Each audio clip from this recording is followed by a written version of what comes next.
Merci Monsieur le Président. Bonsoir à tous et toutes. Avant d'entamer la présentation du budget primitif pour l'année 2023, j'aimerais évoquer en deux mots l'année 2022, qui est pas très loin derrière nous. Malgré l'accumulation de difficultés en tout genre, inflation, hausse des taux d'intérêt et de l'énergie, pénurie de matières premières, 2022 a vu notre établissement obtenir des résultats satisfaisants et notamment entamer une période d'investissement soutenue, un demi-milliard d'investissements réalisés, je dis bien réalisés, en 2022, correspondant à nos projets majeurs que nous retrouverons encore cette année, au moins certains d'entre eux. Notre défi, c'est de faire aussi bien en 2023, malgré un contexte qui s'avère au moins aussi difficile. Une des premières étapes dans la construction budgétaire, vous le savez, c'est l'évaluation des recettes, et notamment celles apportées par la fiscalité. Pour cela, il nous faut fixer les taux applicables. C'est une opération assez simple à la mêle. Comme le disait le Président, notre gestion budgétaire étant établie avec une stabilité des taux depuis 9 ans. Et ce, il faut bien avoir en tête les épreuves que l'on a subies, et ce, malgré les baisses de dotation, qui ont été importantes surtout en début de mandat, et les effets de la crise sanitaire. Pour 2023, ces taux s'établissent ainsi. Taxe foncière propriété bâtie, stable à 0%. Taxe foncière propriété non bâtie, stable à 2,09%. Cotisation foncière des entreprises, stable à 33,61%. Taxe GEMAPI, stable à 7,3 millions. Taxe d'habitation pour les résidences secondaires, stable à 12,1%. Versement mobilité, stable à 2%. Taxe com sur les surfaces commerciales, stable avec un coefficient de 1,05. Reste et se pose la question pour la taxe d'enlèvement des ordures ménagères. La TOM, vous le savez, a vocation de couvrir le taux net de la politique de collecte et de traitement des déchets ménagers. Il s'agit d'une taxe directement et totalement affectée.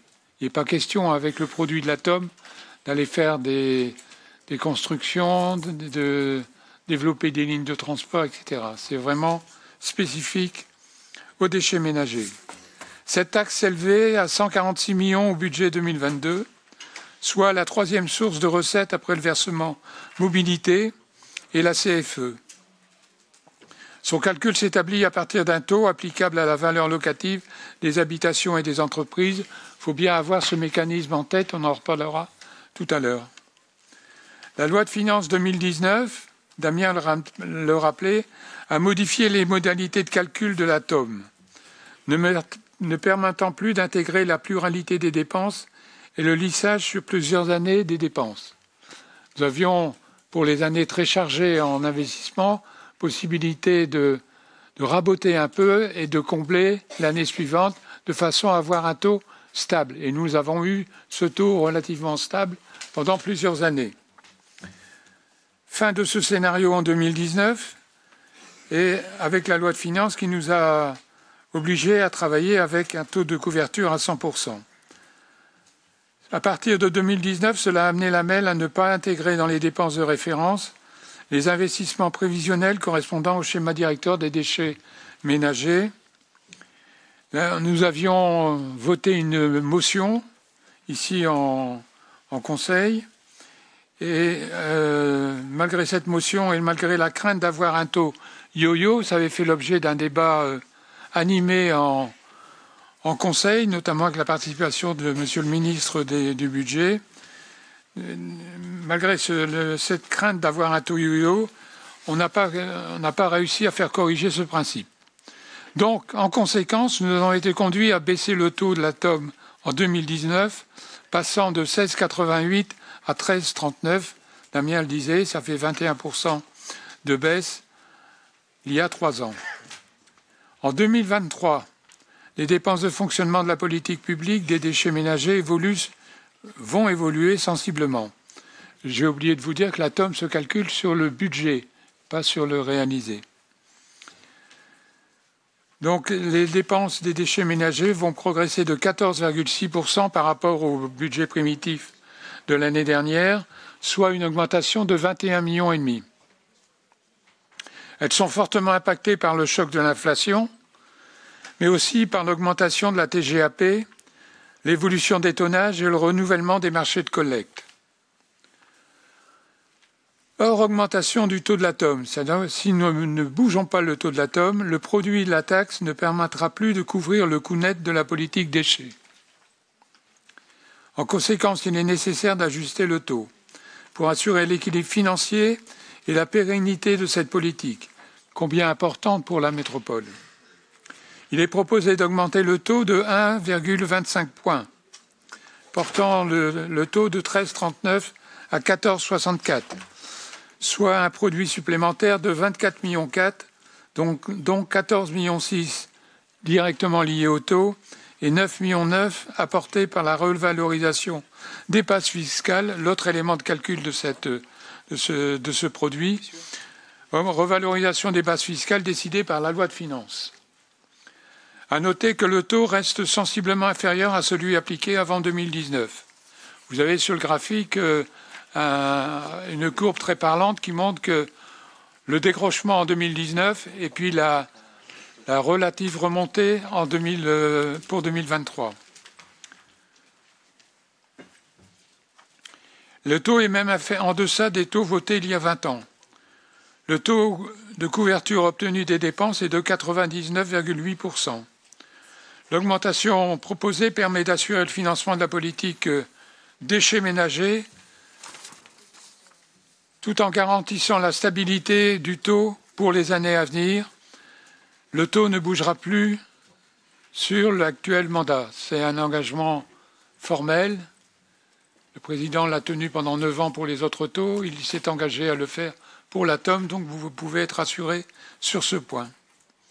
Pour les ménages, la cotisation moyenne de l'atome était de 157 € en 2022. Un taux de 14,64 porterait cette taux de cotisation moyenne à 184 €, soit une évolution de 27 €. Je rappelle que cette hausse intervient après une baisse de 37 € dont ont bénéficié les métropolitains en 2019. Donc, on ne reviendra pas au niveau antérieur, on sera toujours en dessous. Cette cotisation associée à la taxe foncière positionne la MEL largement en deçà de la moyenne des métropoles. On est dans le tiers bas des taxes pour les collectivités, les grandes collectivités. Donc, vous avez compris, chers collègues, il s'agit d'un ajustement qui a un peu un côté mécanique et qui peut faire grincer des dents, je le conçois, mais qui s'avère juste et absolument nécessaire pour développer notre politique des déchets ménagers. Donc, je vous encourage à voter cette modification de l'atome avant d'aborder le budget. Président. Oui, chers collègues, bien évidemment, il faut faire voter les taux avant le budget, parce que si l'atome n'est pas voté, Alain Bernard va vous présenter un autre budget. Et donc il y aura une interruption de séance. Non, je taquine. Mais il y a plusieurs demandes d'intervention, bien évidemment, sur le sujet de l'atome. Et je passe la parole à Monsieur Franck Talpart. Merci, Monsieur le Président. Monsieur le Vice-président, chers collègues, la question de l'augmentation du taux de l'atome s'inscrit dans une logique que l'on peut, comme vous l'évoquiez, considérer technique et réglementaire. C'est dans ce cadre contraint que le groupe APM votera en responsabilité favorablement. En effet, la recette escomptée étant une recette affectée, elle est censée correspondre aux besoins en matière d'enlèvement et de traitement des déchets ménagers. Nous souhaitons toutefois mettre en évidence les éléments suivants. Premièrement, cette augmentation est décidée au mauvais moment pour 2 raisons financières qui concernent les revenus des ménages et leur pouvoir d'achat.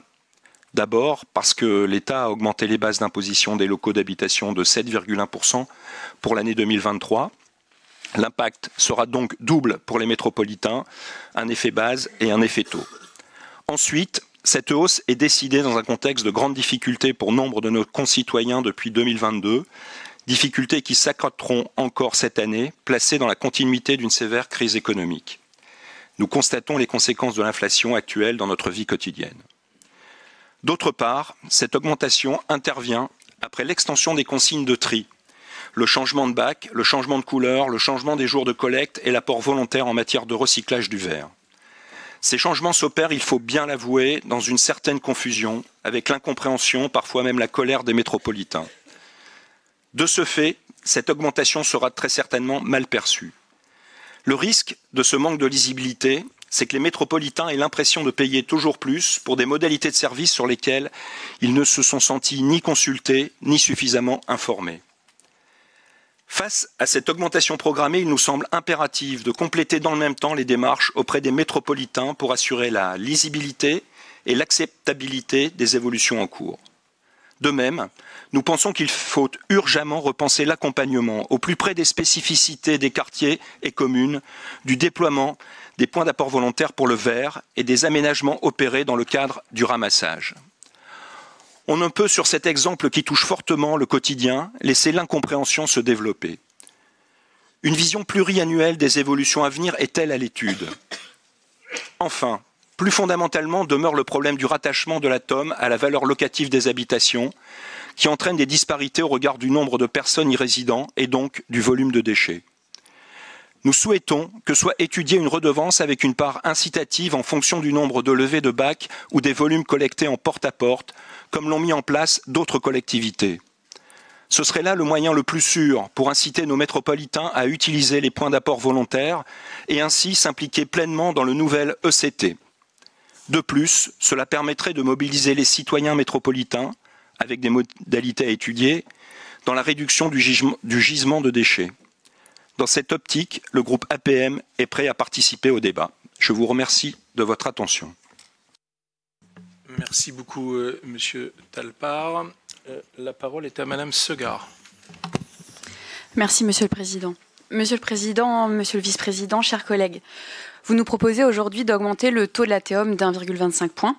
Cette hausse est justifiée par l'augmentation du coût de la politique de gestion des déchets, sous les effets conjugués de l'inflation, du coût des indispensables investissements en cours et à venir, et de l'augmentation de notre production de déchets. Là où le bas blesse, c'est que les conditions du consentement de la population métropolitaine à cette hausse ne sont pas réunies. C'est bien la question du consentement à l'impôt que nous posons ce soir, et ce pour au moins 2 raisons. La première, c'est que la politique de gestion des déchets de la MEL constitue un contre-exemple de bonne gestion. Contre-exemple entériné par un schéma directeur de gestion des déchets qui échoue à harmoniser les consignes de tri sur le territoire métropolitain, comme le lui impose pourtant la loi. C'est à tout le moins ce que l'on pensait jusqu'à ce que Monsieur le Vice-président en charge de la gestion des déchets s'exprime dans la presse en début de semaine. C'est une bonne nouvelle que le déploiement des points d'apport volontaires pour la collecte du verre sur l'ensemble du territoire de la MEL d'ici 2025. Mais comme le schéma prévoyait de ne s'en tenir qu'aux communes volontaires, on est en droit de douter de la capacité de la MEL à tenir ce nouvel engagement dans le délai. Quoi qu'il en soit, la cohabitation pendant plusieurs années de plusieurs modes de collecte de verre, dont un qui contrevient désormais à la loi, est plus coûteuse que si la MEL avait opté pour une solution unique et un déploiement plus massif et rapide annoncé dès l'adoption de ce schéma directeur. En outre, le retard pris dans l'application de l'extension des consignes de tri à tous les emballages en plastique prive la MEL de recettes qui auraient pourtant été les bienvenues. Par exemple, la MEL a perdu une aide à l'investissement sur la modernisation du centre de tri d'Halluin à hauteur de 2 millions d'euros. Elle n'est plus non plus éligible cette année au soutien bonifié à la tonne de déchets plastiques. Enfin, l'insuffisance de la MEL sur le volet prévention fait que la production de déchets a augmenté. J'en ai déjà dit un mot lors du dernier conseil et cette augmentation est coûteuse et nous la payons maintenant. Tout cela entre en contradiction avec la culture de la recette qui vous est habituellement si chère et qui, sur ce genre de sujet, nous paraît parfaitement légitime et nécessaire. La deuxième raison réside dans la nature de la TEOM, qui n'établit aucun lien entre ce que paient les usagers et le service effectivement rendu. En effet, cela a été dit par notre collègue, la TEOM est basée sur la valeur locative cadastrale et non sur la quantité de déchets produites. Cela fait de la TEOM une taxe opaque et pas tout à fait équitable par rapport à son objet. Il existe pourtant d'autres modes de financement de la gestion des déchets, parmi lesquels la redevance incitative, dont le montant est lié à la quantité de déchets produites. Cette question du financement aurait pu donner lieu à un débat politique approfondi, étayé de retours d'expérience. Mon groupe avait évoqué la redevance incitative lors de l'adoption du schéma directeur des déchets en avril 2021. Ce à quoi vous aviez opposé, Monsieur le Président, l'argument de la complexité. Complexité, certes, loin d'être insurmontable cependant lorsque le portage politique est solide et ce sont des élus locaux qui l'ont mis en place sur leur territoire qui le disent. Nous n'étions pas les seuls à soulever le problème du financement de la politique de gestion des déchets lors de ce même conseil d'avril 2021. Le groupe MDS s'était exprimé en faveur de l'expérimentation de la redevance incitative et le groupe Métropole Avenir avait présenté une motion demandant le gel de la TEOM pour toute la durée du mandat. Motion qui, soit dit en passant, avait été rejetée par tous les autres groupes. Tout cela aurait pu vous pousser à ouvrir le débat. D'autant que, en réponse à la concertation menée sur la gestion des déchets, le schéma directeur prévoyait la réalisation d'une étude d'opportunité sur l'intérêt d'une telle expérimentation. Près de 2 ans après son adoption, qu'est devenue cette intention? Les échanges qui se sont tenus en commission gouvernance démontrent largement la nécessité de ce débat. Alors, Monsieur le Président, ouvrons-le sérieusement. Notez d'ailleurs que l'ADEME propose cette année de subventionner jusqu'à 70% du coût de l'étude préalable d'une collectivité envisageant de passer à la redevance incitative, ce qui permettrait à la MEL de renouer avec la culture de la recette. Enfin, l'augmentation de la TEOM étant la suite logique d'un schéma directeur que nous n'avons pas voté et de décisions et de retards à propos desquels nous avons alerté à plusieurs reprises, nous ne prendrons pas part au vote de cette délibération. Je vous remercie. Merci Madame Segar. J'ai autre demande d'intervention de Jacques Richir. Oui, merci Monsieur le Président. Vous l'avez dit effectivement vous-même en entrée, vous avez demandé d'approuver le procès-verbal de la dernière réunion de notre Assemblée. Et c'est donc tout l'intérêt de retourner aux procès-verbaux des années précédentes et de retrouver effectivement, comme l'évoquait Alain Bernard, la séance du 5 avril 2019 où nous avions adopté aux 2/3 seulement d'ailleurs une motion sur la taxe d'enlèvement des ordures ménagères. Et nous rappelions, je ne vais pas vous relire cette motion, mais pratiquement tout s'y trouve. On regrettait effectivement les évolutions qui étaient non dénuées d'impact financier pour la MEL. On déplorait que les alertes formulées par la MEL, la Ville de Paris, le Grand Lyon, l'association France Urbaine, les parlementaires de tous bords n'aient pas été écoutés à l'époque par le gouvernement qui avait imposé par les nouveaux modes de calcul cette baisse qui n'apportait aucune contrepartie aux collectivités. Et on évoquait à l'époque donc la perte de 35 millions d'euros de recettes liées à cette baisse de TEOM. Et on pourrait, je ne vais pas le faire, reciter les propos que vous aviez, Monsieur le Président, qu'avait Alain Bernard, qu'avait Martine Aubry, qui regrettaient ensemble cette décision qui a été prise. Donc comme vous l'avez dit, effectivement, on a cet épisode de yo-yo. Nous savions qu'il y avait des investissements lourds à venir et nous sommes aujourd'hui devant. On peut déplorer effectivement qu'encore une fois, l'État à l'époque, mais les choses ont-elles changé, on n'a pas le sentiment, ne considère pas les collectivités locales pour ce qu'elles sont, c'est-à-dire des structures gérées le plus souvent de façon sérieuse, économe, d'autant plus que les déficits budgétaires nous sont interdits. Et je pense qu'on peut que regretter encore une fois cela.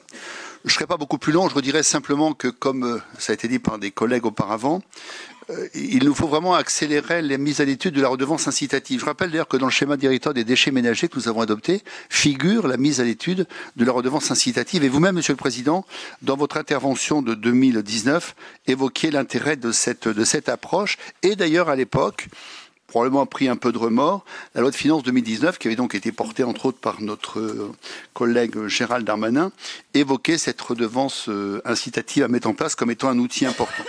Je crois que c'est vraiment, encore une fois, il faut accélérer le pas sur ce point, parce que ça permet, encore une fois, d'avoir un véritable effort de pédagogie. Surtout la redevance incitative, elle permet de réduire les meilleurs déchets, c'est-à-dire ceux qu'on ne produit pas, par la réduction des déchets à la source. Et vous me permettrez, j'en terminerai là, de vous citer, vous l'avez peut-être lu, l'ONG australienne Mindero publie tous les ans ce qu'on appelle le Plastic Waste Makers, qui calcule en fait la quantité de plastique produit à l'échelon du monde. Eh bien, malheureusement, en 2021, c'est le dernier chiffre connu, le tonnage a encore augmenté de 3,5%, avec 139 millions de tonnes de déchets plastiques, dont on sait qu'une bonne partie se retrouve dans nos océans. Et c'est d'autant plus regrettable qu'on sait que dans les pays développés, malheureusement, la consommation de plastique est encore plus importante. Et ce chiffre global, en fait, il illustre des taux très élevés dans les pays dits développés, où on est la plupart du temps entre 25 à 30 kilos de déchets plastiques par habitant et par an. Donc je pense qu'il nous faut vraiment mettre à l'étude cette redevance incitative. Elle est certainement l'outil qui permettra d'ici la fin du mandat, on sait que ça prend un peu de temps, c'est pas si facile que ça à mettre en œuvre, mais quand on voit le succès de cette redevance incitative dans de nombreux territoires de notre pays, on se dit que cela est possible. Probablement faudra-t-il l'expérimenter d'abord dans des zones d'habitat où c'est plus facile. Vous évoquiez d'ailleurs à l'époque, Monsieur le Président, que c'était encore difficile dans certains quartiers où les ordures ménagères étaient encore ramassées dans des sacs, mais on voit bien qu'on pourrait commencer à titre expérimental dans certains quartiers. En tout cas, c'est ce que nous appelons de nos voeux. Nous voterons bien sûr en responsabilité ce nouveau taux de la taxe d'enlèvement des ordures ménagères, mais nous pensons qu'il faut presser le pas sur cette redevance incitative, comme nous y incitait d'ailleurs notre vote lors du schéma directeur des déchets ménagers. Je vous remercie. Merci, Monsieur Richir. Y a-t-il d'autres demandes d'intervention sur cette première partie du vote de la TOM? Je ne vois pas d'autres interventions, donc remercier Monsieur Talpart pour son intervention et le rassurer sur non pas la double peine entre l'effet base et l'effet taux. Si nous n'avions pas eu une augmentation effectivement par décision d'État de 7,1%, l'augmentation de la TOM aurait été plus importante et les premières propositions que m'avaient fait les services et Alain Bernard étaient bien au-dessus des 14,64 et donc vous rassurez Monsieur Talpart que ça a bien été pris en compte et qu'il n'y a pas une double peine et que le taux est bien affiché en fonction des recettes dont nous avons besoin pour équilibrer le budget des résidus urbains de plus 24 millions. En tout cas, merci pour votre intervention et vos consignes de vote. Madame Segar, c'est jamais le moment du consentement à l'impôt. Tout comme il n'y a pas eu de consentement à la baisse des 20,6%. Tout le monde était effectivement ravi. Quand on baisse les impôts de par la loi, il y a effectivement un consentement général. Et quand on l'augmente, là aussi de par la loi, pour couvrir nos dépenses, ce n'est pas de gaieté de cœur, comme le disait Alain Bernard, mais nous le savions depuis 2019, qu'à partir du moment où nous aurions ce schéma directeur et les investissements, il faudrait à un moment équilibrer bien évidemment le budget des résidus urbains. Vous avez ensuite parlé de mémoire de la culture de la recette.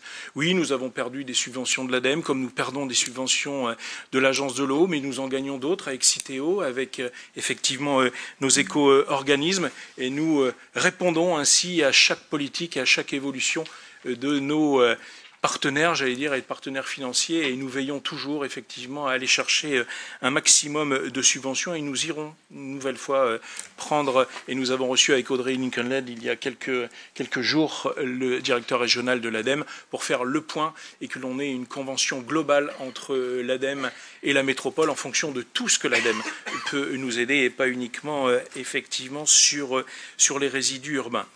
Le débat sur la redevance incitative. Moi, je suis prêt à l'ouvrir.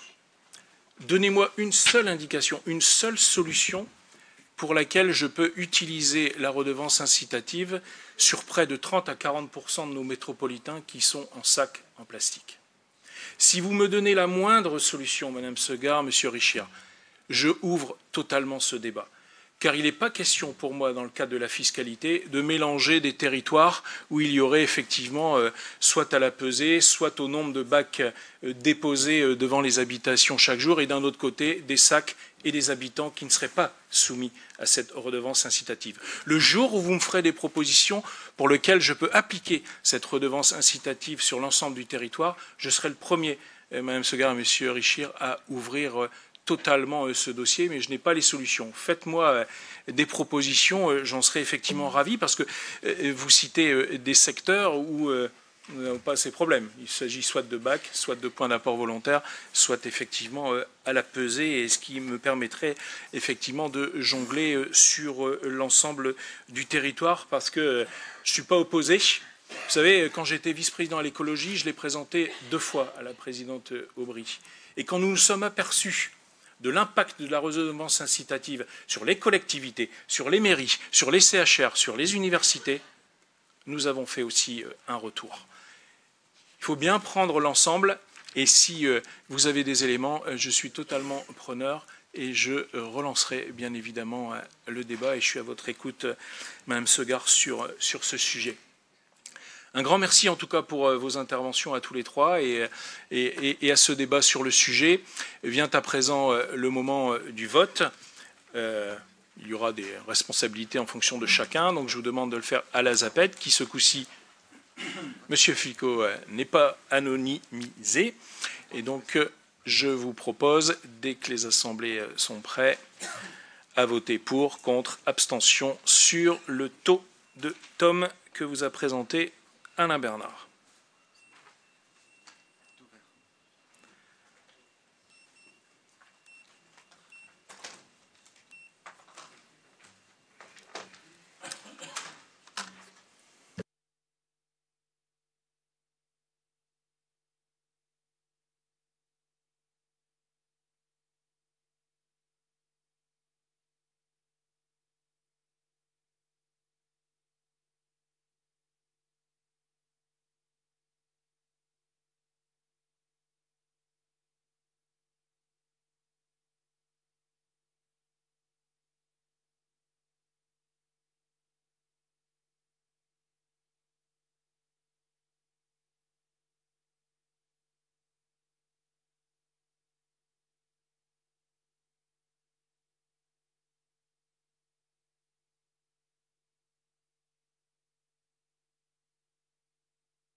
Le vote est clos. Merci, Monsieur Ficot. Voilà, il n'y a pas un consentement, mais ici il y a un large consentement, Madame Segard, pour équilibrer le budget et notre schéma directeur des déchets ménagers. Je vous remercie. C'est pas simple de voter une augmentation, mais merci à Régis Koch et à toutes ses équipes pour appliquer notre schéma directeur et les 140 millions d'euros d'investissement prévus par les équipes de Régis Koch. Monsieur Alain Bernard, vous avez donc ces 24 millions d'euros supplémentaires. Vous pouvez donc nous présenter un budget. Voilà, ça fait du bien, hein, 24 millions. Bien, nous pourrons passer à la présentation du budget 2023. Présentation relativement synthétique, mais qui permet de laisser la place à l'examen des grandes actions, comme on avait fait ces dernières années, grandes actions des politiques publiques. À quoi sert notre argent qu'on collecte à travers le budget, et comme cela se fait traditionnellement depuis quelques années également, par l'examen du budget climatique que présentera Audrey. J'insiste sur l'importance de ce budget climatique. Vous savez, je vis les discussions budgétaires et souvent, c'est quelque chose qui est évoqué, je ne dis pas souvent, à chaque fois c'est évoqué. Les responsables des directions jouent le jeu et on arrive à avoir des résultats qui sont probants dans la méthode de suivi et dans les résultats obtenus. Donc je laisserai la parole à Audrey en fin de présentation budgétaire. L'Europe a permis de prendre connaissance des grandes tendances et des évolutions marquantes de notre gestion budgétaire. Je ne reviendrai pas sur sur tous les chiffres, mais je répondrai bien volontiers à vos demandes de précision et à vos questions. Alors, quelle étiquette donner à ce budget qui succède à une année où les fondamentaux de notre gestion ont été bouleversés? Je le disais en avant-propos, il faut encore s'attendre à une année tendue et difficile. Les commentaires tenus par nos collègues, par vous, même lors de la présentation des budgets communaux, montrent que c'est une préoccupation largement partagée. Pour notre part, nous l'abordons avec vigilance et une maîtrise déjà démontrée. La toile de fond socio-économico-financière n'est pas brillante, surtout pas porteuse. La croissance est en berne, avec une prévision de PIB pratiquement atone. L'argent est rare et cher. Les taux d'intérêt se sont envolés. En 6 mois, nous sommes passés de 0,16% en taux d'intérêt à plus de 3% dans la levée d'emprunt que nous réalisons. Et l'inflation est toujours haute et sera complétée par les effets de report des hausses de 2022. Donc un tableau un peu noir par l'entame de cette préparation budgétaire. Malgré ce contexte morose et incertain, la masse budgétaire que je vous appelle à voter progresse de près de 3%. Et elle atteint un sommet historique, quasiment 2 milliards d'euros de masse budgétaire en 2023.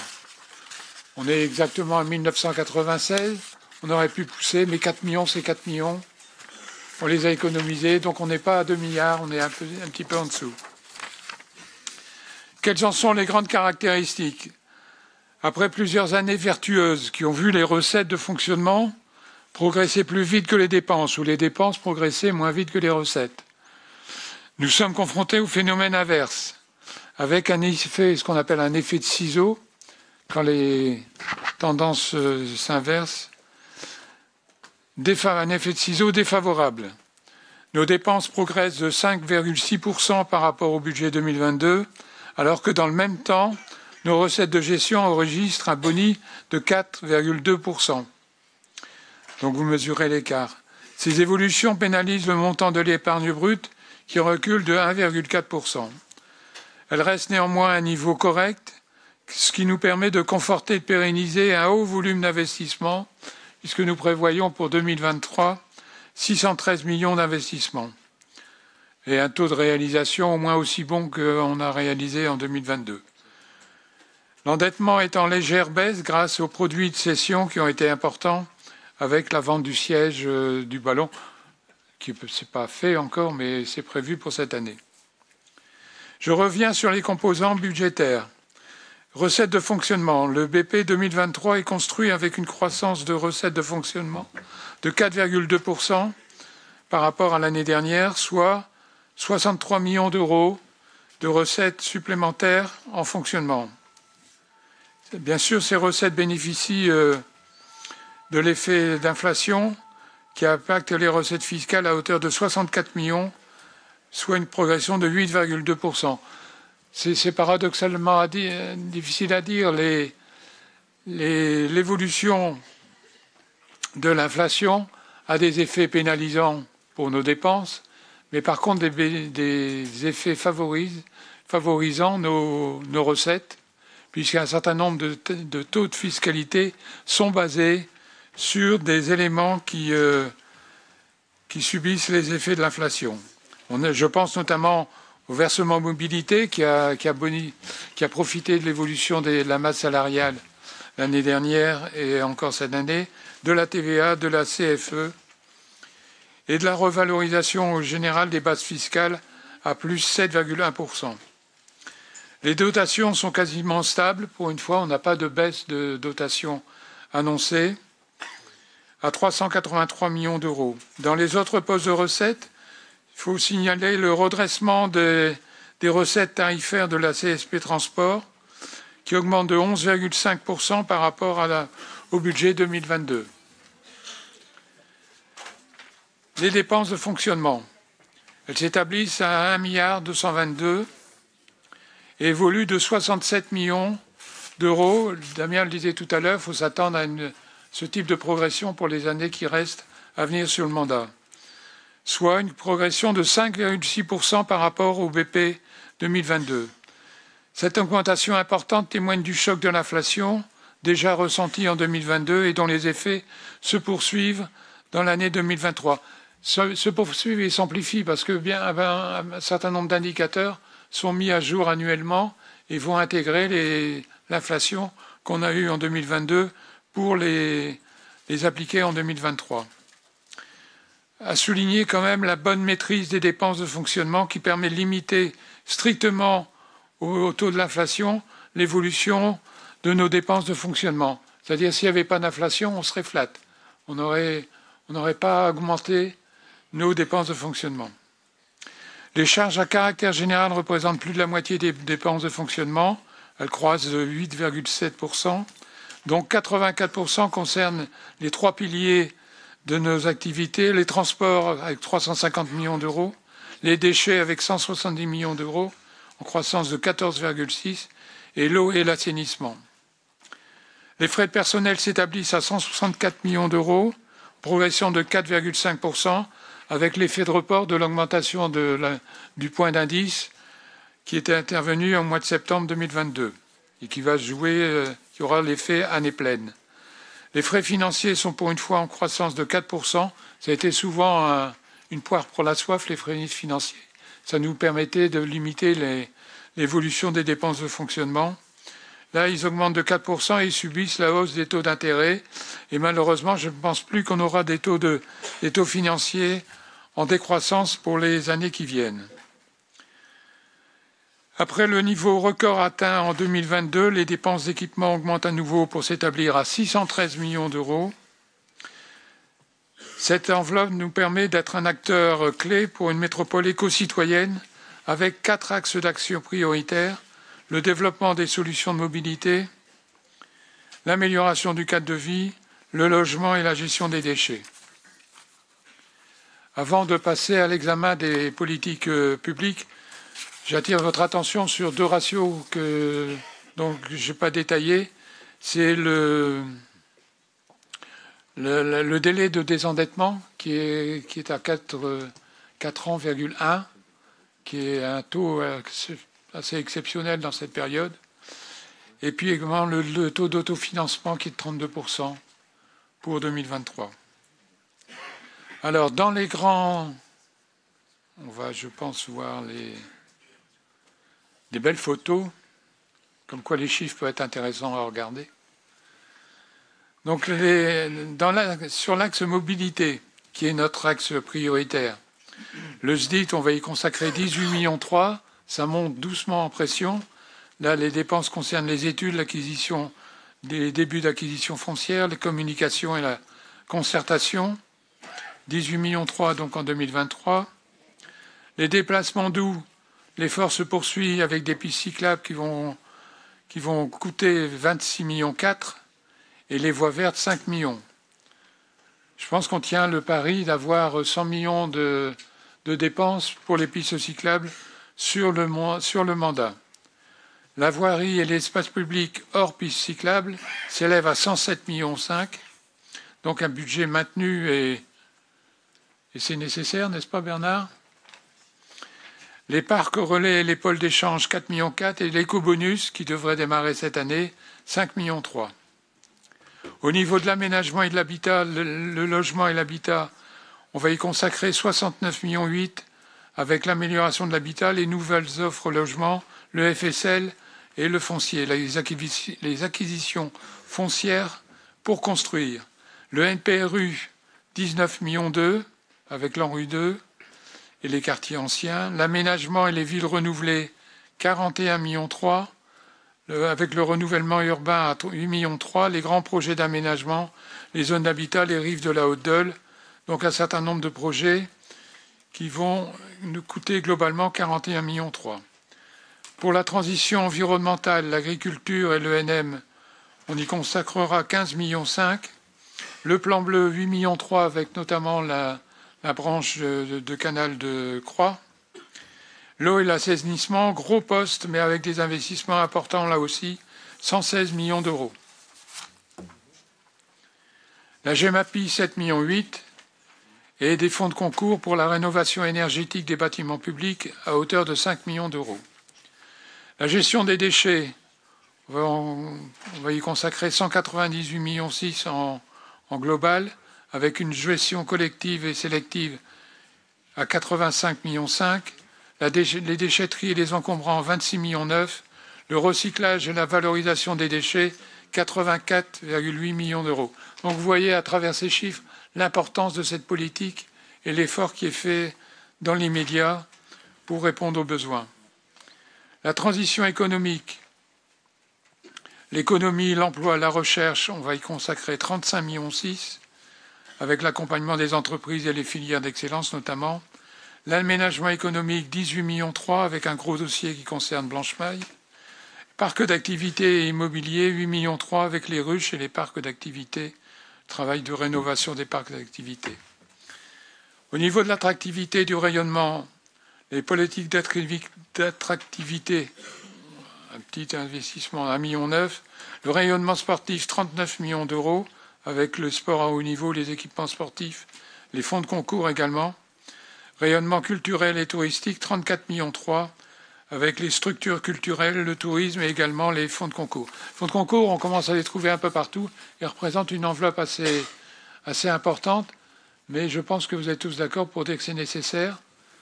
C'est nécessaire et c'est bien pratique pour les collectivités. Au niveau, on a également le soutien aux ménages défavorisés à hauteur de 41,2 millions avec l'amélioration de l'habitat, le FSL. Soutien à la jeunesse, 6,3 millions avec les entrées piscines, le VDAGE et les fonds de concours également. Voilà très rapidement dit, chers collègues, le panorama budgétaire qui laisse augurer une année bien remplie. Difficile, certainement difficile, mais très passionnante. Voilà, je vais laisser la parole à Audrey pour le budget climatique avant de répondre à vos questions. Merci, cher Alain. Quelques mots simplement, en effet, puisque ça fait maintenant plusieurs années déjà que, ici à l'AMEL, nous analysons nos budgets primitifs et nos comptes administratifs à l'aune du climat pour voir comment nos dépenses d'investissement et de fonctionnement améliorent la lutte contre le réchauffement climatique ou parfois la dégradent et pèsent sur le climat. Avant de rentrer de manière très synthétique dans les chiffres, puisque comme l'a dit Alain, ce budget climatique a été présenté assez largement déjà, discuté en amont avec les directions et les vice-présidents, présenté ensuite en commission, donc je vais m'en tenir à une synthèse, mais avant cela, vous dire que même si ça fait quelques années que nous y travaillons à ce budget climatique, il s'améliore encore de jour en jour sur les questions méthodologiques, car c'est un exercice qui n'est pas simple. Il s'améliore dans le cadre collectif dans lequel nous travaillons avec l'Institut I4C, I4CE, qui est un institut national qui nous accompagne. Vous avez à l'écran la capture de ce guide I4CE. Vous avez aussi à l'écran la première page du guide que nous avons nous-mêmes publié à destination des communes qui étaient en demande que nous puissions les accompagner sur la déclinaison à l'échelle de leur territoire à elles, donc communal, de ce principe du budget climatique. C'est un cadre que vous pouvez retrouver sur le portail des territoires pour ceux qui le souhaitent.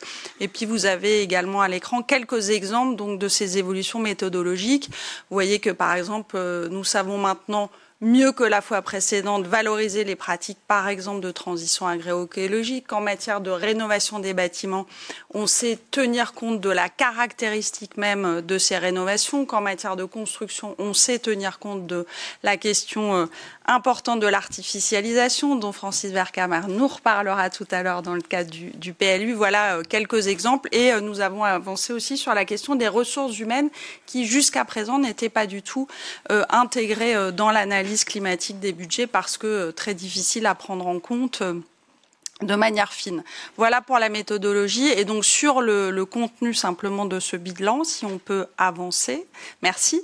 En matière de fonctionnement, de manière encore une fois très synthétique, simplement souligner que nos dépenses favorables ou très favorables à l'atténuation du réchauffement climatique augmente à la fois en pourcentage et en volume, qu'il y a à cela des explications liées évidemment à nos politiques métropolitaines.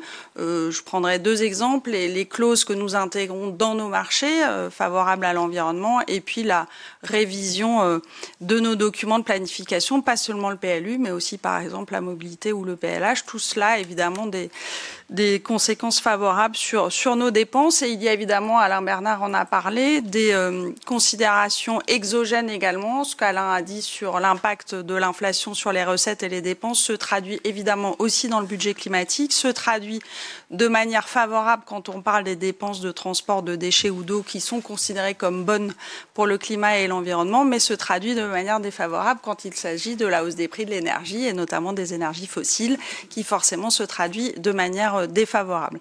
Voilà pour le fonctionnement. Et pour ce qui est de l'investissement, là aussi des dépenses très favorables ou favorables qui sont à la hausse, qui se maintiennent ou qui sont à la hausse, à la fois en pourcentage et en volume, tant sur l'impact en matière d'émissions de gaz à effet de serre, ce qu'on nous appelons à l'écran l'impact CO2 sur le carbone, mais aussi l'impact en matière de qualité de l'air, puisque je vous rappelle que c'est aussi quelque chose que nous mesurons à travers ce budget climatique. Vous avez également à l'écran quelques exemples de ces traductions opérationnelles de nos dépenses, des choses que Alain a déjà largement citées à l'aune du budget général, donc aussi bien la rénovation du patrimoine métropolitain, les projets d'aménagement, les primes air dont on sait qu'elles agissent favorablement sur la qualité de l'air, les voies vertes, il en a parlé, la branche de Croix, il en a parlé, j'y reviens pas, et également des dépenses défavorables qui existent encore mais qui se maintiennent, et il va falloir faire en sorte qu'elle diminue, en tout cas qu'elle n'augmente pas. Ça n'est pas toujours simple parce que nous avons parfois besoin d'artificialiser pour certains projets, mais nous essayons évidemment de l'éviter le plus possible. Et dernier élément pour indiquer que ce qui concerne les dépenses indéfinies, je rappelle que les dépenses indéfinies sont celles dont on ne sait pas mesurer au moment où on parle, en tout cas, l'impact sur le climat, parce que la méthodologie n'est pas encore précisée, que ces dépenses-là indéfinies diminue, ce qui veut dire que l'analyse est de plus en plus exhaustive et complète. Elle diminue pour l'investissement et elles sont quasiment inexistantes pour le fonctionnement où maintenant on a, en termes méthodologiques, réussi à tout couvrir. Reste ensuite ce que nous appelons les dépenses neutres, c'est-à-dire celles dont nous considérons qu'elles n'ont pas d'impact sur le climat, ni favorable ni défavorable. Voilà ce que je pouvais rajouter, Monsieur le Président, Monsieur le Vice-président, sur ce budget climatique. Je vous remercie. Merci beaucoup, Audrey. Alain, on passe au débat. Alors, donc, c'est le budget. Donc, l'ensemble des groupes ont demandé la parole. Donc, je la passe à Madame Roussel. Merci, Monsieur le Président, Monsieur le Vice-président, chers collègues. Nous partageons votre analyse des causes conjoncturelles qui viennent contraindre ce budget. La diminution des dotations de l'État, la disparition de la CVAE, l'inflation, la hausse des taux d'emprunt. Comptablement, si l'AMEL peut encore diminuer sa dette cette année, c'est grâce en partie à la vente de son ancien siège, enveloppe qui immédiatement redonne une marge de manœuvre. Cependant, sur le temps long, nous sommes beaucoup moins optimistes concernant l'équilibre financier de cette vente au regard des charges que génère ce nouveau siège, le biotope. La contrainte viendra aussi des dépenses à venir, telles que celles liées à la mise en œuvre du SDIT, ce en quoi nous nous réjouissons. Mais cet investissement monte trop doucement en pression. Le rôle de l'AMEL est d'investir pour les métropolitains. Or, ces investissements attendus ne progressent en 2023 que très faiblement, de l'ordre de 1,6%. Dans ce budget contraint où l'investissement ne progresse que timidement, nous aurions souhaité que les investissements privilégiés soient ceux qui assurent la solidarité envers les populations les plus fragiles, ainsi que ceux qui permettent d'accélérer la transition énergétique.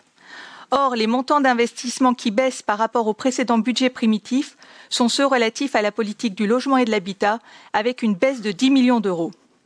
En effet, le soutien aux nouvelles constructions, l'appui à l'île Métropole Habitat, les politiques de solidarité, les politiques de la ville voient leur budget en baisse. La politique climat perd elle aussi 10 millions d'euros. Et concernant l'analyse du budget au regard du budget climatique, les dépenses défavorables ne baissent pas, voire augmentent, du fait, comme vous l'avez dit, Madame la Vice-présidente, de projets artificialisant le sol, tels que la création des voies de circulation, mais aussi de constructions en deçà de la réglementation thermique en vigueur ou de projets qui vont dégrader les zones humides.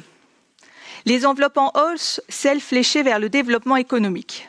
Sauf qu'en même temps, le soutien aux acteurs de l'économie sociale et solidaire, lui, diminue. Oui, soutenons l'économie, mais dans un écosystème favorable aux entreprises qui œuvrent pour le climat et pour l'emploi. Les fonds de concours qui, dans le budget climatique, sont classés en indéfini, sont toujours très présents, qu'ils concernent le rayonnement sportif, le rayonnement culturel, le patrimoine ou encore la vidéosurveillance. La perpétuation constante, voire l'augmentation de ces fonds, qui nous sont présentés comme nécessaires, mais qui pour nous témoignent de la préférence donnée par l'AMEL à l'appui aux politiques municipales plutôt qu'à la définition d'une stratégie globale. La politique de l'AMEL ne peut pas se réduire à l'addition de projets communaux. Et le plan piscine, quel est son financement ? Peu d'informations à la lecture de ce budget primitif. Pas de budget global, pas de présentation d'une stratégie d'ensemble, mais des projets de communes au fil de l'eau, sans critères précis permettant de prioriser les demandes. Une nouvelle fois, la politique de notre institution ne peut pas se réduire à l'addition d'attentes communales. Nous espérons que la révision prochaine du PPI et c'est dommage que celle-ci se fasse après le vote de ce budget, permettra de dégager la stratégie globale d'investissement de notre institution. Pour toutes ces raisons, et ceci comme les années précédentes, le groupe Métropole Écologie Citoyenne et Solidaire votera contre ce budget primitif. Je vous remercie. Merci beaucoup. Monsieur Algeste. Oui, Monsieur le Premier Vice-président, Monsieur le Président, parce que nous avons l'identité et les compétences d'un établissement intercommunal, parce que les choix de gouvernance, comme l'a démontré encore la première délibération aujourd'hui, sont plutôt fondés sur de l'arithmétique, les débats budgétaires ici sont assez rapides, feutrés, très orientés vers une démonstration de bonne gestion, ce qui est une réalité pour laquelle nous vous remercions. Ils sont assez peu vertébrés sur un plan politique, moins que dans d'autres assemblées, moins qu'à d'autres époques de notre établissement où nous avions connu du consensuel mais politique, puis du clivant et politique. L'APM apporte parfois quelques notes dissonantes, quelques aspérités dans cet ensemble très lisse, et ce sera le cas cette année. Pas concernant le sujet qui a fait le plus parler avant cette séance, la TOM, qui après la GEMAPI constitue une nouvelle entorse à l'engagement pris de ne pas augmenter les impôts. Franck Talpart a donné le point de vue responsable de l'APM à ce sujet il y a quelques instants.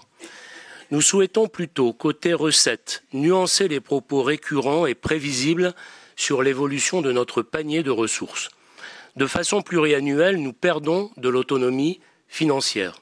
Cela nous prive de marge de manœuvre, cela distend le lien entre les citoyens et les collectivités, et c'est regrettable. Par contre, sur un plan strictement financier, il ne faut pas faire pleurer Margot. Nous héritons aussi de ressources dynamiques, y compris grâce à l'inflation, et nos recettes fiscales de substitution sont en nette augmentation, je pense en particulier à la fraction de TVA. Sur ce plan, pour continuer dans les locutions populaires, faisons attention de voir la paille dans l'œil du voisin et pas la poutre qui est dans le nôtre. Quand on regarde les chiffres dans la colonne recettes de nos budgets communaux, les ressources que l'on voit stables et donc en baisse en euros constants depuis des années, ce sont les 250 millions de reversements aux communes par la MEL. Avec l'inflation que nous connaissons cette année, cela nous inflige un sacré coup de rabot. On sait aussi que ces reversements, l'AC et la DSC, accentuent les écarts de richesse entre les communes, une péréquation à l'envers. Revisiter ce pacte fiscal formalisé ou non entre la MEL et les communes, c'est un chantier que l'APM, comme la Chambre des comptes, réclame depuis des années et qui va enfin s'ouvrir en 2023. Nous vous en remercions. Concernant les dépenses, je ne reprendrai pas évidemment tous les débats de l'année et le rappel de nos positions. En résumé, nous souhaiterions des moins. L'éco-bonus, nous n'y croyons pas. Moins de routiers, plus de cyclables et d'équipements de transport collectif. Moins de rayonnement événements et plus de facteurs d'attractivité réels du territoire et d'encouragement des transitions indispensables et des changements de modèle de production, de consommation, de logement, de déplacement. De façon transversale, plus de volontarisme, y compris budgétaire, pour atténuer les différences socio-spatiales qui caractérisent cette métropole. Enfin, moins de politique de guichet, parfois de concurrence, et plus de stratégies volontaristes d'échelle métropolitaine profitables à tous. Mais nous ne sommes pas dogmatiques. Nous reconnaissons les progrès accomplis et nous savons aussi encourager l'exécutif dans son rôle difficile dans le contexte que nous connaissons. C'est ce que nous avons fait ces dernières années en nous abstenant sur les votes budgétaires. Nous n'allons pas faire cela cette année pour deux divergences importantes. Nous regrettons que le poids relatif de l'investissement par rapport au fonctionnement soit en baisse.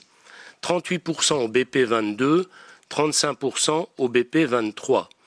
Nous savons parfaitement que l'investissement doit s'appréhender dans une logique pluriannuelle et que nous avons devant nous, d'ici quelques années, un véritable mur d'investissement auquel il va falloir se préparer. Néanmoins, nous regrettons cela car la MEL doit avant tout être une machine à investir au profit du quotidien des métropolitains. Nous observons aussi dans ce budget une recette d'investissement exceptionnelle qui nous permet d'ailleurs de réduire l'empreinte d'équilibre. Il s'agit des 95 millions d'euros du produit de cession de l'ancien siège de la rue du Ballon. La MEL cède ainsi sa plus belle pépite foncière et ampute son actif patrimonial. Nous ne sommes plus que des locataires et on s'en souviendra à la fin du bail du biotope. Vous savez que sur le fond et surtout sur la méthode, que ce dossier a été un sujet profond de divergence entre nous.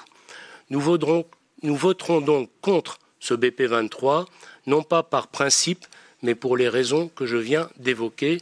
Je vous remercie. Merci, Monsieur Elgest. Monsieur Éric Bocquet. Oui, merci Monsieur le Président. Une seule intervention pour notre groupe. Nous ne sommes pas intervenus tout à l'heure sur le débat sur l'atome, j'en dirai un mot, et on exprimera notre position sur l'ensemble du budget, puisqu'elle est conditionnée bien sûr par notre vote sur l'atome, décision sur laquelle nous sommes abstenus. Je vais en dire deux mots. Cette décision était à craindre, et j'ai envie de dire, mektoub. C'était écrit, elle est mécaniquement inscrite dans les constats qu'on a fait ces dernières années, les uns et les autres, des constats partagés d'ailleurs, sur la suppression de l'ATH, la suppression de la CVAE. Je note que cette année, la DGF est en diminution de 790 000 euros quand même. On parle de stabilité, mais il y a quand même un léger fléchissement. Le Fonds national de garantie individuelle de ressources est stable pour les troisième années consécutives. Tout ça, avec un contexte d'inflation important, ne fait qu'accentuer cette difficulté qu'on a à avoir notre souveraineté budgétaire et autonomie financière qui est de plus en plus contrainte et réduite par ces choix qui sont faits. Donc nous mettons davantage en cause, pour notre part, les choix qui sont faits nationalement, que l'on décrit régulièrement, et nullement ces décisions contraintes de la MEL, même si on ne les partage pas. En fait, nous nous interrogeons fondamentalement sur l'opportunité de cette décision. Ça a été rappelé par plusieurs d'entre nous, la hausse des valeurs locatives, 7,1%. Donc ajouter une taxe à la taxe ne nous paraît vraiment pas opportun dans cette période de forte inflation. L'électricité vient d'augmenter de 15% au 1er février, les coûts de l'énergie, l'alimentation, enfin bref, les difficultés du quotidien pour un maximum de Français et donc de métropolitains. D'autant plus que la nouvelle collecte a donné lieu à des débats importants. De nombreux habitants, voire des élus, se sont plaints d'une perte de qualité au niveau du service. Je sais que des progrès ont été réalisés, mais le constat a été fait de grandes difficultés dans beaucoup de communes et beaucoup de quartiers.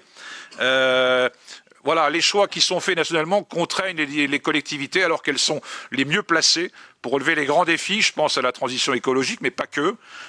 Et le traitement des déchets fait partie de cette thématique-là.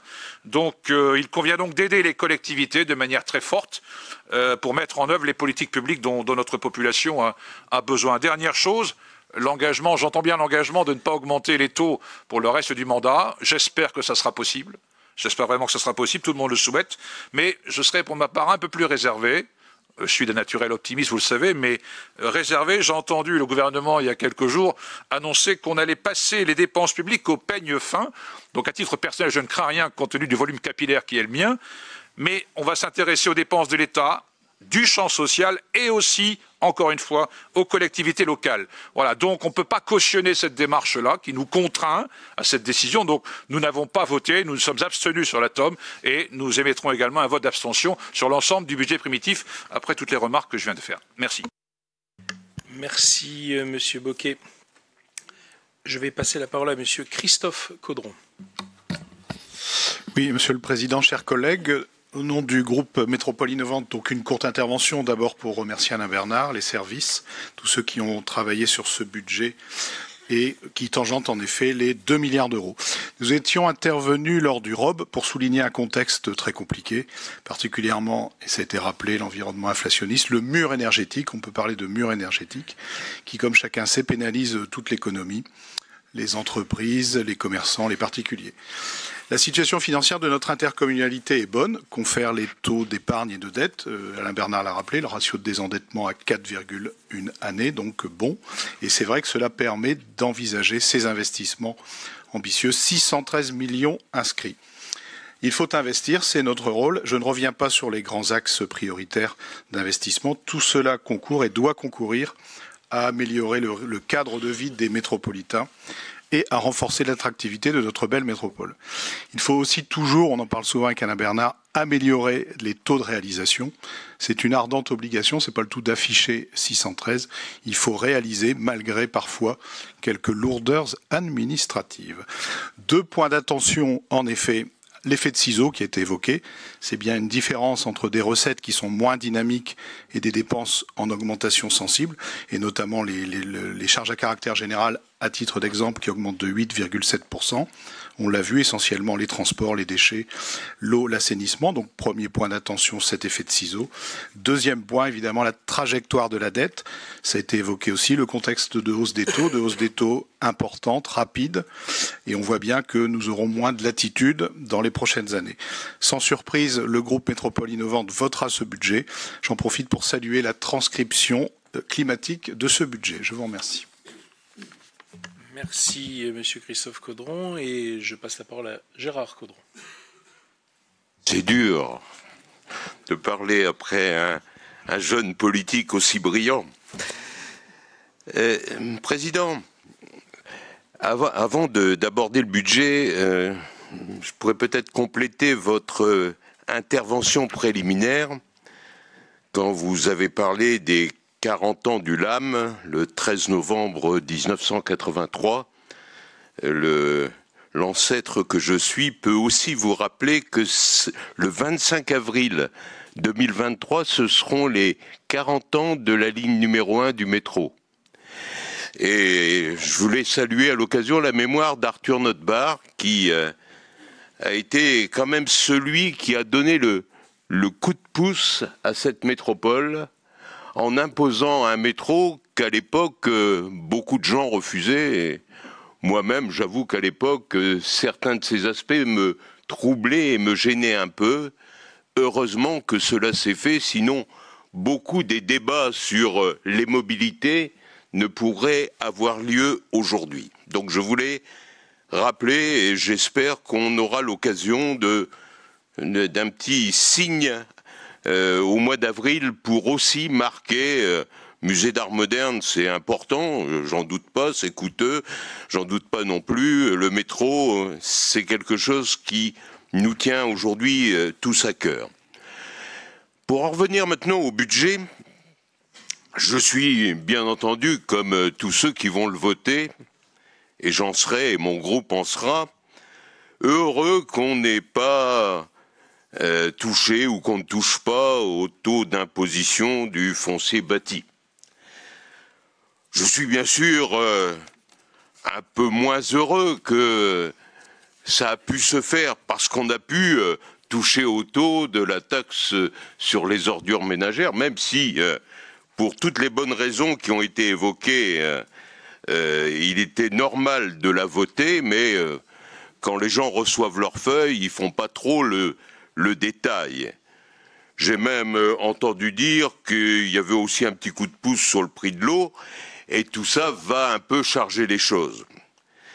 Alors c'est vrai que grâce à ça, nous avons la chance ici de pouvoir faire souvent autrement que ce que l'on va devoir faire dans les communes, où nous avons tous et toutes un choix très difficile à faire entre le maintien du service public pour éviter sa régression et l'augmentation des taux d'imposition, car il nous faut aussi rappeler que, avec les citoyens, nous sommes les seuls, nous les communes, à ne pas pouvoir répercuter d'une manière ou d'une autre l'inflation.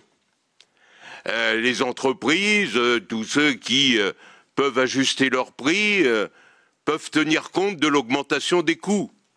Nous, dans nos dépenses, nous n'avons que nos recettes qui, elles, sont plus ou moins contraintes, pour ne pas dire de plus en plus contraintes, pour équilibrer le budget, car nous sommes aussi les seuls, par rapport à l'État, à devoir voter un budget en équilibre.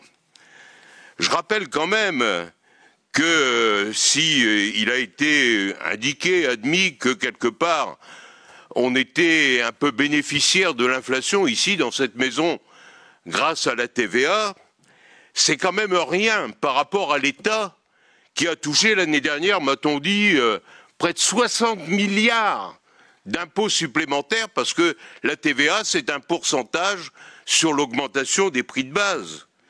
On m'a même dit qu'au niveau de la région, 70% des recettes fiscales étaient liées à la TVA, qui à un moment donné avait compensé et qui après suit le rythme et les variations des recettes de TVA dans le pays, qui sont, je le répète, en explosion quand on a de l'inflation.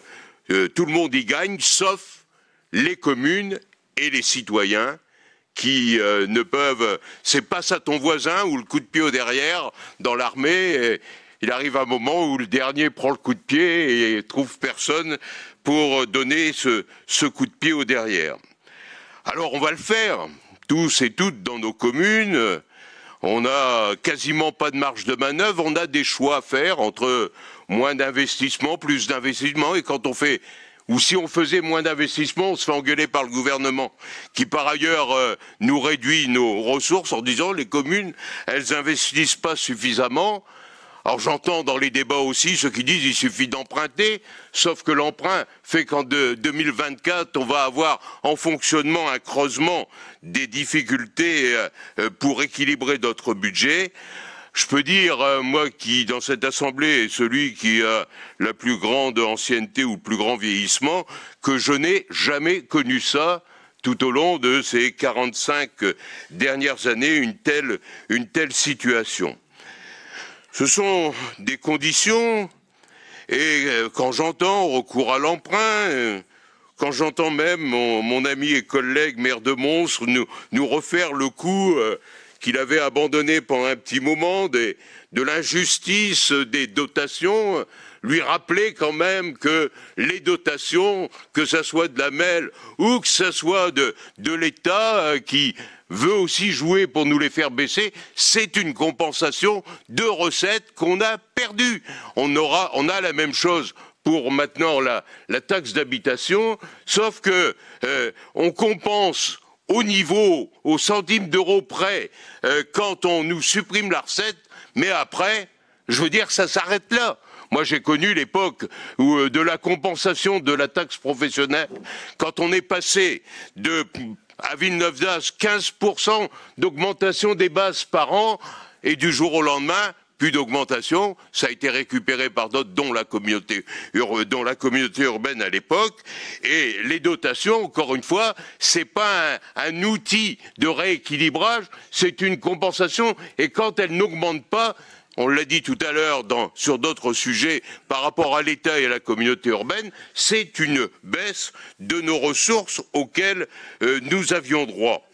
Donc, je voulais le dire parce que non seulement le budget qu'on va voter, que je vote, et que je vote avec, je dirais, sans réserve, parce que je ne suis pas non plus de ces groupes qui nous reprochent toujours de trop tenir compte des communes dans nos dépenses. Vous savez, il y a tout un chant qu'on entend du côté du gouvernement et de certains dans l'opposition qui visent finalement à supprimer les communes au profit des intercommunalités. Et nous, on est contre, moi je suis contre, et donc je trouve que on a raison de tenir compte de la vie des communes, en particulier dans ces temps où on est tous confrontés à de très graves difficultés. Donc, on va voter ce budget. Je voudrais quand même redire, alors je passe pour un oiseau, de mauvais augure. Vous le verrez dans quelques mois. On vote un budget sans savoir ce qui va arriver en cours d'année. Habituellement, même quand on avait des budgets à voter, on connaissait les perspectives. Personne ne peut nous garantir que l'énergie, par exemple, ou l'électricité ne va pas doubler ou tripler à cause d'une guerre. Personne ne peut nous le garantir. Alors, qu'est-ce qu'on fera tous à ce moment-là ? On vote sur la base des informations qu'on a aujourd'hui. On est sûr qu'elles ne se réaliseront pas. Alors peut-être qu'elles seront bonnes, Peut-être que le prix de l'énergie va diminuer, peut-être qu'on aura plus de facilité, mais qui peut prendre ici le pari que ça ira dans un sens ou dans l'autre? Donc on vote un budget en ce début du mois de février sans même savoir ce qui va arriver le 24. Je le voterai, notre groupe le voteront, parce que le vice-président a fait son boulot, le président a fait son boulot, les services ont fait leur boulot, mais si je le vote sans réserve, je le vote quand même avec un rien d'inquiétude. Merci, mon cher Gérard Caudron. Salim Achiba. Monsieur le Président, Monsieur le Vice-président, chers collègues. Donc, malgré ces temps plus difficiles, entre flambées donc des coûts de l'énergie, l'inflation forte des matières premières, le taux d'intérêt en hausse, ce budget prévisionnel démontre quand même une fois de plus l'excellente santé financière de notre métropole. Notre métropole a effectivement ce contexte très particulier, une ambition claire, c'est d'être innovante sur ses compétences et un soutien affirmé aux communes du territoire métropolitain. Alors, à cette santé financière, il y a plusieurs explications. D'abord, il y a bien sûr les recettes, toujours dynamiques, puisqu'on prévoit plus de 63 millions d'euros supplémentaires pour 2023, mais aussi une bonne santé financière grâce à la maîtrise des dépenses de fonctionnement, même bien évidemment mécaniquement. On prévoit une augmentation de 5,7% de dépenses pour 2023, bien sûr dans un contexte contraint, puisqu'il y a forcément les coûts de l'énergie, le point d'indice, l'inflation. Mais une bonne santé aussi se traduit par, bien sûr, une maîtrise des dépenses de fonctionnement, donc, mais aussi une traduction au niveau de l'épargne brute qui est prévue à hauteur de 318 millions d'euros, près de 20% de nos recettes de fonctionnement. Cela reste remarquable. Notre épargne nette, d'ailleurs, augmente également de 16 millions d'euros grâce à notre désendettement. De fait, alors je ne vais pas y rester très longtemps, puisque de fait la question sur l'augmentation de l'atome, j'y reviens pas trop, puisque j'avais prévu un certain nombre d'arguments et je me réjouis effectivement qu'on ait pu la voter, donc je n'insiste pas là-dessus. De tout cela nous permet bien sûr de maintenir à un haut niveau nos dépenses d'équipement, en légère hausse, même d'ailleurs plus de 10 millions d'euros, à hauteur de 613 millions. Et c'est un nouveau record, d'abord, apparemment, statistiquement, depuis plus de 20 ans. Et nous ne pouvons que nous en réjouir.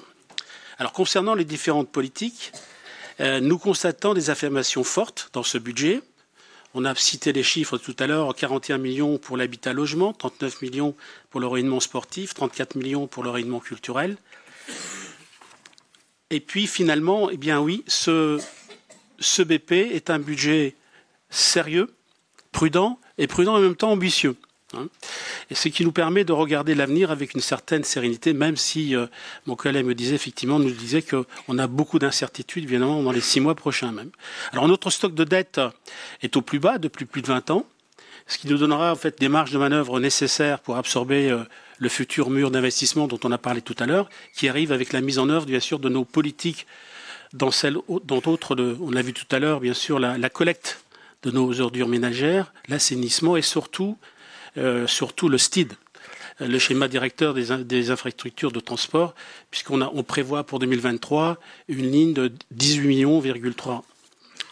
Alors, bien sûr, nous voterons donc sans hésiter ce budget. C'est un budget donc 2023, un budget d'avenir. Je vous remercie pour votre attention.